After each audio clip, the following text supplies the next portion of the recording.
सारा साल आपकी सेहत का ख्याल रखती हूँ तो ये कैसे हो सकता है कि ईद पे वो भी जिस पे आपने बहुत ज़्यादा गोश्त खाना है उस पे आपका ख्याल ना रखूँ। अस्सलाम वालेकुम, मैं हूँ ज़ैनब गुंदल, मैं क्लिनिकल डाइटिशियन, न्यूट्रिशनिस्ट और फूड टेक्नोलॉजिस्ट हूँ। आप सबको बहुत बहुत ईद मुबारक और उम्मीद करती हूँ कि आप सब लोगों की ईद बहुत अच्छी गुजर रही होगी। खाना पीना हल्ला गुल्ला सब कुछ चल रहा होगा, फैमिली मीटअप्स भी प्लान किए होंगे, सब कुछ होगा। लेकिन उससे पहले प्लीज़ मेरी इस वीडियो को लाजमी देख लीजिए और चैनल अच्छा लगता हो तो उसे सब्सक्राइब कर ले। वीडियो अच्छी लगे तो फैमिली एंड फ्रेंड्स के साथ ज़रूर शेयर किया करें।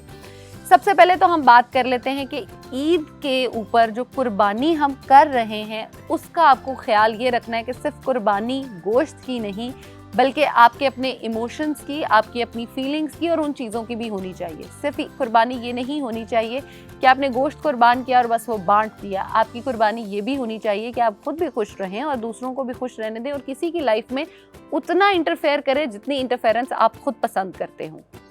उसके अलावा अब खाना क्या है, सबसे पहले लोग जो है वो बड़ा ट्रेंडी होता है कि आप खाते हो, कलेजी खाते हो, उसके बाद कुछ मीठा घर में अमूमन बना हुआ होता है वो हम खा रहे होते हैं।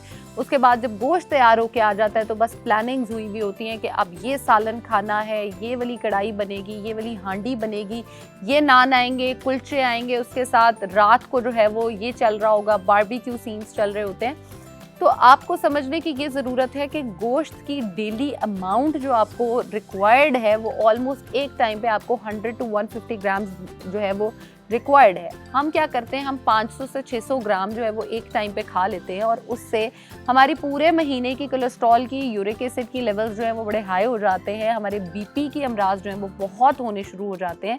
तो आपने करना क्या है, आपने अगर गोश्त खाना है, सबसे पहले मैं फ़ायदों की बात कर लेती हूँ। गोश्त का सबसे बड़ा फ़ायदा ये है कि आपकी बॉडी के अमाइनो एसिड्स जितने होते हैं वो इसमें अच्छे मौजूद होते हैं। ये आपके लिए बहुत फ़ायदेमंद होता है। नंबर 2, ये आपके कोलेजन प्रोडक्शन के लिए बहुत अमेजिंग होता है। नंबर 3, आयरन की बहुत अच्छी सोर्स है। बच्चों, बड़ों, बूढ़ों, औरतों सब ज़रूर खाएँ क्योंकि पाकिस्तान में एनीमिया की रेशो बहुत ज़्यादा है और हमने उस रेशो को कॉप अप करने के लिए खाना अच्छे से खाना है और इस ईद पे गोश्त लाजमी खाएं ताकि आपके वो प्रोटीन का कंटेंट भी पूरा करे और आपके जो जितने भी प्रॉब्लम्स हैं एनीमिया के उनको सॉर्ट आउट करे। जहां मैं गोश्त खाने का कह रही हूँ वहाँ ही अब इसके नुकसानात पे भी बात कर लेती हूँ।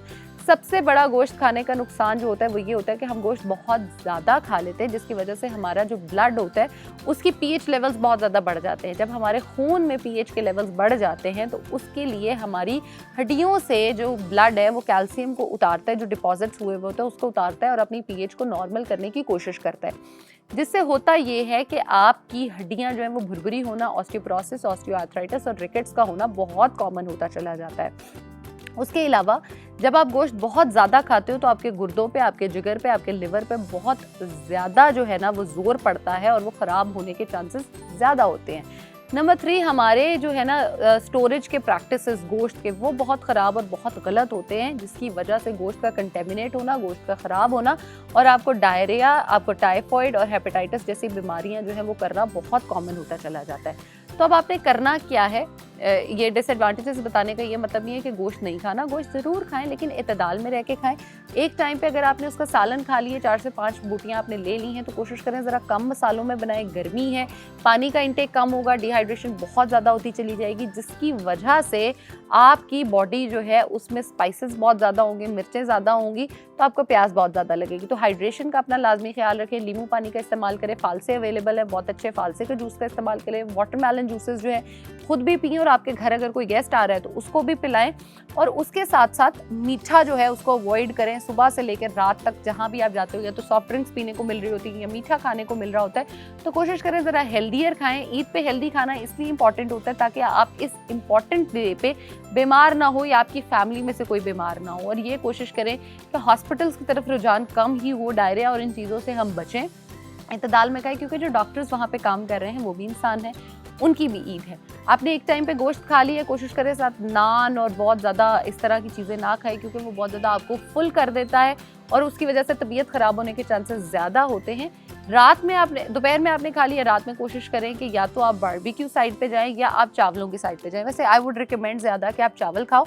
चावल खाने से होगा ये कि आप एक अमाउंट चावल की ले लो, दूसरी जो है वो गोश्त का ले लो, तीसरी जो है वो आप प्रोटीन अपना जो है सैलड्स हैं वो ले लो, रायते का इस्तेमाल करो। दही का इस्तेमाल करने से होगा ये कि जितनी भी बदहज़मी हो रही थी वो ठीक हो जाएगी। दही में ज़ीरा डाल के लाजमी इस्तेमाल करें, ये आपके लिए डाइजेशन के लिए बहुत बेहतरीन है।